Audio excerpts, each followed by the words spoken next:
Lawrence Bishnoi का कहना है कि बचपन में जब उसे ये पता लगा कि सलमान खान ने जोधपुर में काला हिरन मारा है, तब से ही वो उससे बदला लेना चाहता था। जो लोग उस वक्त के बारे में नहीं जानते उनको ये बता दें कि ये बात है 1998 की। क्या बात है जी लॉरेंस बिश्नोई और उसकी कम्युनिटी की। अब देखें, एक माफ़ी का किस्सा है। आपने गलत काम भी करा और उस पर अगर आप माफ़ी भी ना मांगे तो इस पे आपकी ये तो फिर खुल्लम खुल्ला एक बदमाशी है। आप समझते हैं कि आप बहुत बड़ी कोई तोप चीज़ हो। सो हेलो गाइस, तो कैसे हो आप सभी लोग। और आज हम रिएक्ट करने वाले हैं लॉरेंस बिश्नोई की गैंगस्टर बनने की कहानी, जो कि है पौवा की जवानी। हाँ, पौवा भाई ने एक और वीडियो निकाली है लॉरेंस भाई पे, तो हम वही वीडियो पे आज रिएक्शन देने वाले हैं। तो चलो जल्दी से हम वीडियो देखते हैं। हाँ, तुम्हें याद होगा हमारा गेमिंग चैनल है, तो सब्सक्राइब करना बिल्कुल मत भूलना और इस चैनल को भी सब्सक्राइब कर लो, नई नई वीडियोस रिएक्शन की आती रहेंगी। तो चलो जल्दी से मिलते हैं वीडियो में। दोस्तों, तारीख थी 3 अक्टूबर, साल था 1996। बीकानेर के रहने वाले निहाल चंद बिश्नोई को अचानक पता चलता है कि बाड़नू गांव में शिकारियों ने 6 हिरणों को मार दिया है। खबर मिलते ही निहाल चंद फौरन कुछ गांव वालों के साथ शिकार वाली जगह पर पहुंच जाते हैं। ये लोग शिकारियों को रोकने के लिए उन पर धावा बोल देते हैं। शिकारी इन लोगों को अपनी तरफ आता देख गोलियां चलाना शुरू कर देते हैं। इस गोलीबारी में निहाल चंद जी बुरी तरह जख्मी हो जाते हैं, मगर वो उस जगह को नहीं छोड़ते जहां मरे हुए हिरण पड़े थे। आखिरकार शिकारियों को बिना हिरण लिए वहां से जाना पड़ता है। कुछ देर बाद घायल निहाल चंद बिश्नोई की मृत्यु हो जाती है। 1999 में भारत सरकार निहाल चंद जी को उनकी बहादुरी के लिए शौर्य चक्र देती है। इसके साथ ही निहाल चंद बिश्नोई जी पहले ऐसे भारतीय बन जाते हैं जिन्हें सेना में न होने के बावजूद शौर्य चक्र से नवाजा जाता है। हो सकता है कि बिश्नोई समाज के बाहर इस कहानी से कुछ लोग वाकिफ न हो, मगर बिश्नोई समाज में निहाल चंद जी की ये दास्तान हर कोई जानता है। हमने भी इस वीडियो की शुरुआत अगर इस कहानी से की है तो इसके अपने रीजंस हैं। बाबा सिद्दीकी की मौत के बाद आज हर किसी की जुबान पर लॉरेंस बिश्नोई का नाम है। लॉरेंस बिश्नोई का ये स्टेटमेंट हर जगह चल रहा है कि जब तक सलमान खान काले हिरण की मौत के लिए माफी नहीं मांगते तब तक वो सलमान खान को माफ नहीं करेंगे। बहुत से लोग जो राजस्थान या इस इलाके के बाहर के हैं वो ये बात समझ ही नहीं पा रहे हैं कि आखिर एक हिरण को मारना इतना बड़ा मामला कैसे बन गया। बहुत से लोग लॉरेंस के इस गुस्से पर हैरान भी हो रहे हैं। लॉरेंस ने सही किया या गलत हम उसकी डिटेल में नहीं जा रहे, लेकिन हमारे व्यूअर्स के लिए यह समझना बहुत इंपॉर्टेंट है कि आखिर बिश्नोई समाज एक हिरण की मौत के लिए सलमान खान से आज भी इतना गुस्सा क्यों है। हो सकता है कुछ कौमों के लिए मासूम जानवरों को मार देना उनके ट्रेडिशन का हिस्सा हो, लेकिन बिश्नोई समाज ऐसा है जहां जानवरों को इंसानों की तरह ही माना जाता है। ये एक ऐसी कम्युनिटी है जहां महिलाएं जानवर के अनाथ बच्चों को स्तनपान तक करवा देती हैं। बिश्नोई समाज के गुरु जंभेश्वर जी ने इस कम्युनिटी को ऐसे संस्कार दिए हैं कि ये लोग पेड़ पौधों की हिफाजत के लिए अपनी जान तक दे देते हैं। पहले से पहले कि मैं लॉरेंस बिश्नोई गैंग और उनकी सलमान खान से चल रही दुश्मनी पर आऊं, आप एक और कहानी सुन लीजिए। ये कहानी आपको बताएगी कि आखिर बिश्नोई समाज के लिए हिरण या जानवर ही नहीं, पेड़ पौधे भी क्या मायने रखते हैं। राजस्थान में खेजड़ी का पेड़ पाया जाता है। ये एक ऐसा पेड़ है जो भरे रेगिस्तान में भी हरा भरा खड़ा रहता है। खेजड़ी का पेड़ भी बिश्नोई समाज में उतना ही पवित्र माना जाता है जितना कि काला हिरण। यह मामला है साल 1730 का, 1730। उस वक्त जोधपुर के महाराजा अजय सिंह को अपने महल के लिए लकड़ी की जरूरत थी, तो उनके सैनिक गांव में मौजूद एक खेजड़ी का पेड़ काटने चले जाते हैं। जैसे ये बात अमृता देवी नाम की एक महिला को पता लगती है तो वो पेड़ के आगे खड़ी हो जाती है। अमृता देवी ने सैनिकों को चुनौती दी कि अगर तुम्हें पेड़ काटना है तो पेड़ से पहले तुम्हें मेरी गर्दन काटनी होगी। सैनिकों ने भी अमृता देवी की गर्दन काट दी। उसके बाद पेड़ को बचाने आई अमृता देवी की 3 बेटियों को भी सैनिकों ने मार डाला और आखिर में अमृता देवी के पति को भी सैनिकों ने मार डाला। आपको जानकर हैरानी होगी कि उस दिन उस एक पेड़ को बचाने के लिए 363 लोगों ने अपनी जान दे दी। ये बताइए दोस्तों, क्या दुनिया के इतिहास में आपने ऐसी कोई एक भी कहानी सुनी है जहां एक पेड़ को बचाने के लिए 363 लोगों ने अपनी गर्दनें कटवा ली हो?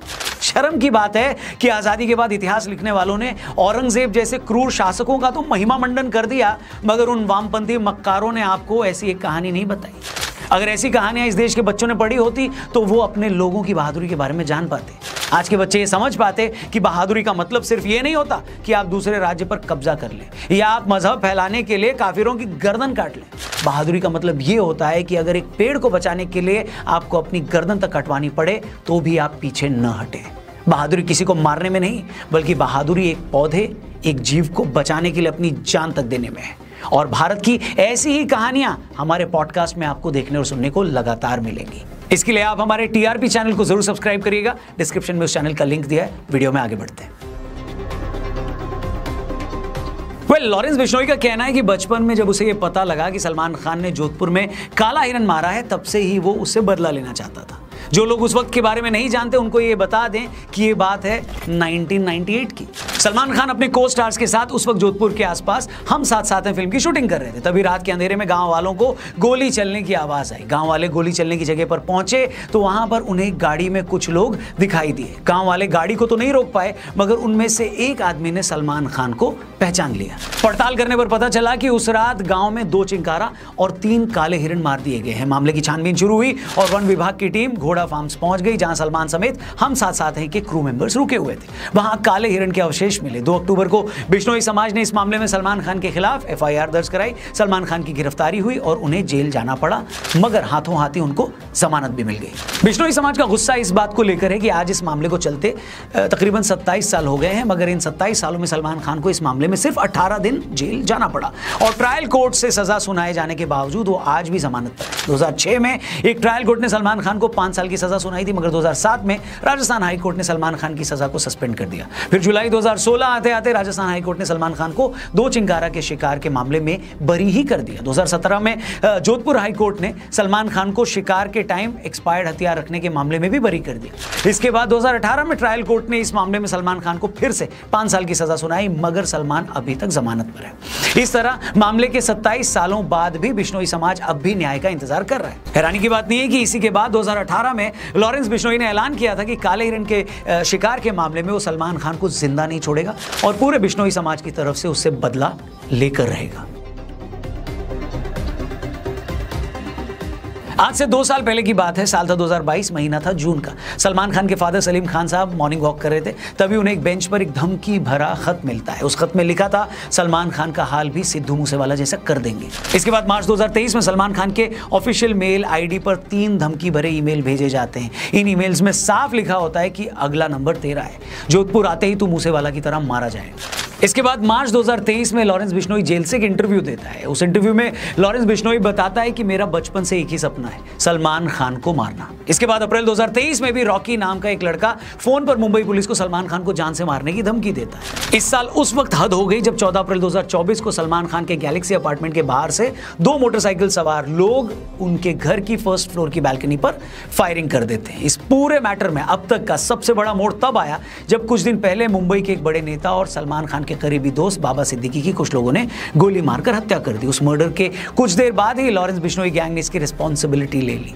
यह खबर आई कि लॉरेंस बिश्नोई गैंग बोल रहा है कि जो भी आदमी सलमान खान की हेल्प करेगा वो मारा जाएगा।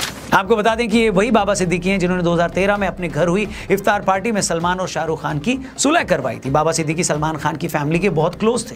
2015 में मुंबई सेशन कोर्ट ने सलमान खान को 2002 हिट एंड रन केस में 5 साल की सजा सुनाई थी। तब भी बाबा सिद्दीकी सलमान की बहन अलवीरा के साथ सबसे पहले हाईकोर्ट पहुंचे थे। उस वक्त उन्होंने सीनियर लॉयर हरीश साल्वे से कॉन्टैक्ट किया और साल्वे जी सलमान खान की सजा को उन्होंने सस्पेंड करवा दिया था, मगर बाबा सिद्दीकी की मौत से लॉरेंस बिश्नोई गैंग का कॉन्फिडेंस बढ़ा हुआ है। वहीं सलमान की सेफ्टी मुंबई पुलिस के लिए बड़ी सिरदर्द बनी हुई है। सलमान खान लगातार पब्लिकली आने से बच रहे हैं। मुंबई पुलिस ने सलमान खान के गैलेक्सी अपार्टमेंट के बाहर एक चौकी भी बना दी। सलमान खान की सिक्योरिटी में हर वक्त 40 के करीब पुलिस वाले खड़े रहते हैं। सलमान खान के फादर सलीम खान ने एक टीवी इंटरव्यू में कहा है कि इन धमकियों के चलते हम लोगों की मूवमेंट पर काफी असर पड़ा है और हम उस तरह से बाहर नहीं निकल पा रहे जैसे पहले निकलते थे। सलमान खान भी इन धमकियों के बाद अपने घर की बालकनी में आकर फैंस को वेव करना बंद कर चुके हैं। इस पूरी कंट्रोवर्सी के बाद बहुत से लोग ये जानना चाहते हैं कि भाई ये लॉरेंस बिश्नोई हैं कौन, और जो भी है आखिर वो इतना पावरफुल कैसे बन गया कि वो इतने सालों से जेल में बंद है, फिर भी वो जेल से सिद्धू मूसेवाला जैसे बड़े सिंगर को मरवा देता है, बाबा सिद्दीकी का मर्डर करवा देता है, सलमान खान जैसे सुपरस्टार को धमकियां दे रहा है। लॉरेंस बिश्नोई इतना पावरफुल कैसे बना, इसे समझने से पहले एक बार ये जान लेते हैं कि आखिर लॉरेंस बिश्नोई इतना बड़ा गैंगस्टर बना कैसे। लॉरेंस बिश्नोई का जन्म 12 फरवरी 1993 को पंजाब के फाजिल्का में हुआ। पैदा होने के वक्त वो बहुत गोरा चिट्टा था, तो उनकी माता जी ने उनका नाम लॉरेंस रख दिया। लॉरेंस एक क्रिश्चियन नाम है जिसका मतलब होता है चमकता हुआ सफेद। हालांकि पुलिस रिकॉर्ड में लॉरेंस का नाम सतविंदर सिंह है। लॉरेंस बिश्नोई का बचपन से स्पोर्ट्स में काफी इंटरेस्ट था। वो कुश्ती लड़ता था। उसके फादर पुलिस में थे और वो चाहते थे कि बेटा IAS बने। अबोहर से 12वीं की पढ़ाई पूरी करने के बाद लॉरेंस चंडीगढ़ चला गया, जहां उसने DAV कॉलेज में दाखिला लिया। धीरे धीरे उसने स्टूडेंट पॉलिटिक्स में दिलचस्पी लेनी शुरू कर दी। इसी उसी टाइम इसकी गोल्डी बराड़ से दोस्ती हो गई। वही गोल्डी बराड़ जो आज कनाडा में बैठकर लॉरेंस बिश्नोई गैंग के लिए काम करता है और जिसके गैंग ने सिद्धू मूसेवाला की मर्डर की रिस्पॉन्सिबिलिटी ली थी। लॉरेंस ने 2011 में कॉलेज इलेक्शन लड़ने के लिए student organization of Punjab university यानी SOPU के नाम से एक पार्टी भी बनाई थी, मगर लॉरेंस अपना पहला इलेक्शन हार गया। इस हार के बाद से लॉरेंस को काफी इंसल्टेड फील हुआ, जिसके बाद उसने एक रिवॉल्वर खरीदी और उस गैंग से भिड़ गया जिसने उसे इलेक्शन में हराया था। कुछ मीडिया रिपोर्ट्स की माने तो कॉलेज टाइम में लॉरेंस की एक गर्लफ्रेंड थी। आपसी रंजिश में दूसरे गैंग ने उसकी गर्लफ्रेंड का मर्डर कर दिया, जिसके बाद लॉरेंस पूरी तरह से क्राइम की दुनिया में आ गया।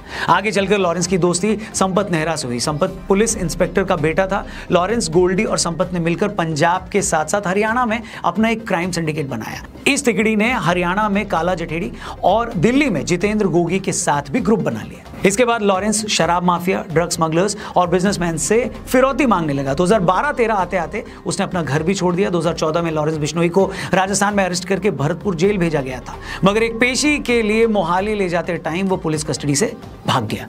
2016 में लॉरेंस को फिर से अरेस्ट कर लिया गया और तब से आज तक वो जेल में ही बंद है। मगर जेल में बंद होने के बावजूद वो आज भी धड़ल्ले से पूरी दुनिया में अपना काम चला रहा है।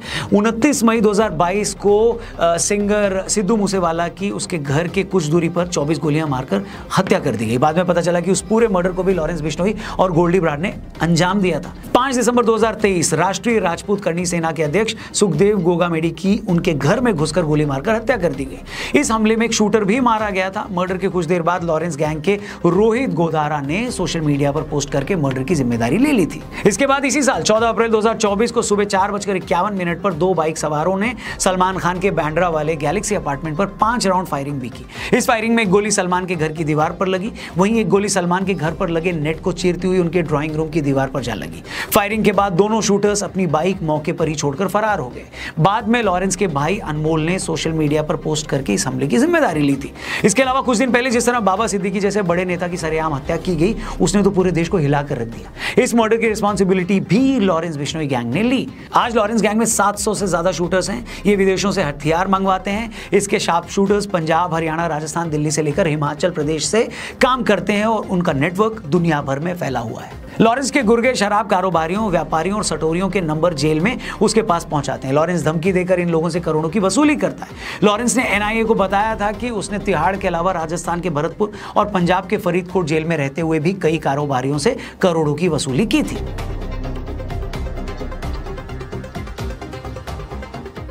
आज लॉरेंस बिश्नोई गैंग का नेटवर्क सिर्फ भारत तक ही नहीं है। ये गैंग गोल्डी बराड़ के थ्रू कनाडा से ऑपरेट करता है। गैंग के कई मेंबर्स कनाडा, UK, USA और दुबई में रहते हैं।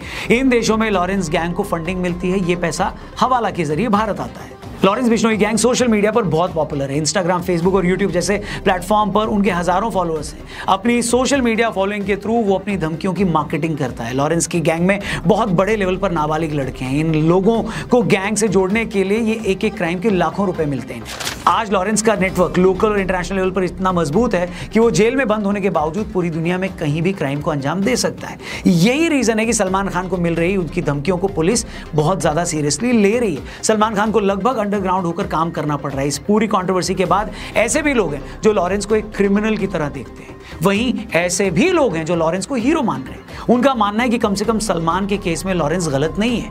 वो ये गिनाना भी नहीं भूलते कि चिंकारा के शिकार से लेकर हिट एंड रन केस तक सलमान के नाम भी बहुत से क्राइम है। इसलिए एक बहुत बड़ा सेक्शन सलमान खान के साथ आज कोई हमदर्दी नहीं रख रहा। हमारा मानना है दोस्तों कि किसी भी सिविल सोसाइटी में सब कुछ कानून के दायरे में होना चाहिए, फिर चाहे वो कानून लॉरेंस के मामले में हो या सलमान खान के मामले में। बाकी आप इस मैटर पे क्या सोचते हैं कमेंट करके जरूर बताइएगा। आप लॉरेंस बिश्नोई को लेकर क्या सोचते हैं, इस केस में सलमान को कितना ठीक या गलत मानते हैं, ये भी जरूर कमेंट करिएगा। वीडियो पसंद आई हो तो इसे शेयर करना मत भूलें। चैनल को भी सब्सक्राइब करके जाना। जल्दी मिलते हैं, अपना ख्याल रखिए। जय हिंद, वंदे मातरम। क्रिएटर्स ने टाइम एंड अगेन 2-2 साल, 4-4 साल, 5-5 साल पहले भी लॉकडाउन के टाइम पे भी हमने एक वीडियो देखी थी, तब भी हमने उस पर रिएक्ट किया था कि क्या स्टोरी रही थी कि पढ़ाई लिखाई से जुर्म तक की का सफ़र कैसे हुआ था। ये जो टाइटल इस तरह के रहते हैं, लेकिन जैसे जिनको ये नहीं पता था कि ब्लैक बग के बारे में कि कैसे था, निहाल सिंह के बारे में बताया, या फिर वो पेड़ वाली स्टोरी बताई, तो बहुत चीज़ थे। और जो लोग अपने धर्म को, अपनी संस्कृति को बिल्कुल दिल से लगा चलते हैं, उनके लिए वो होता है, वो श्रद्धा होती है,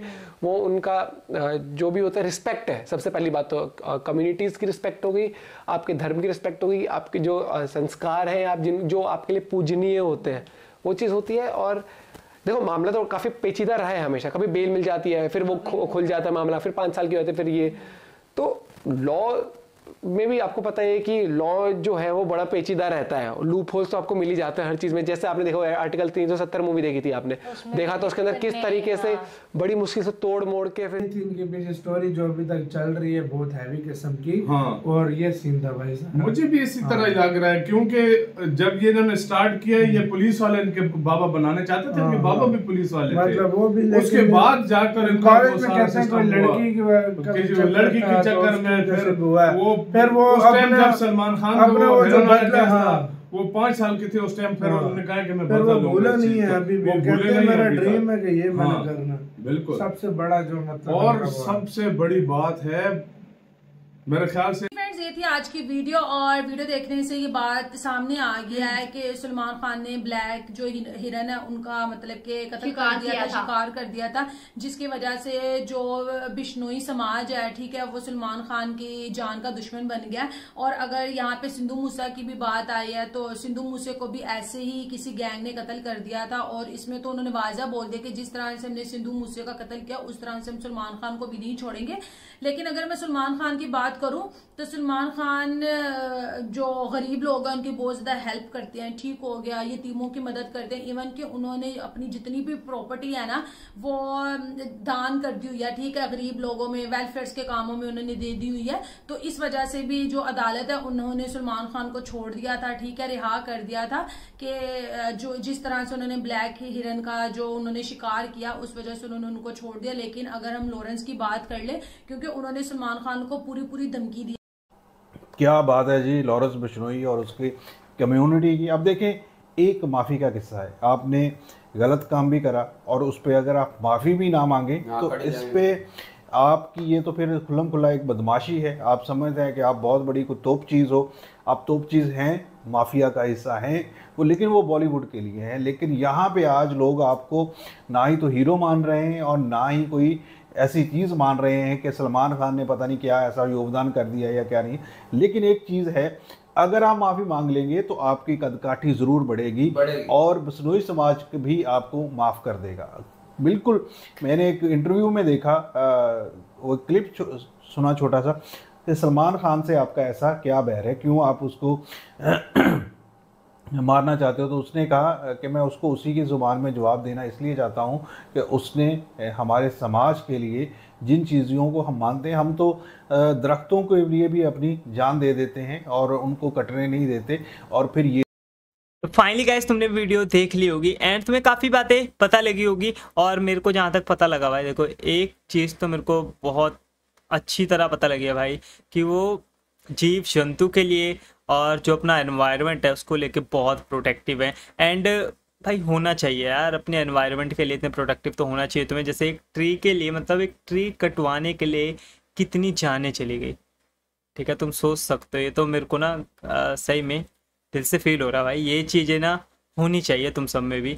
तो चलो इसी के साथ ये वाला वीडियो यहीं पे ख़त्म करते हैं। आई होप सो तुम्हें वीडियो काफ़ी पसंद आई होगी और तुम्हें कौन सा पार्ट अच्छा लगा इस वीडियो में रिएक्शन का वो मेरे को कमेंट करके बताना जरूर। एंड सब्सक्राइब कर लेना इस चैनल को। मिलते हैं नेक्स्ट वाली वीडियो में, तब तक के लिए बाय बाय।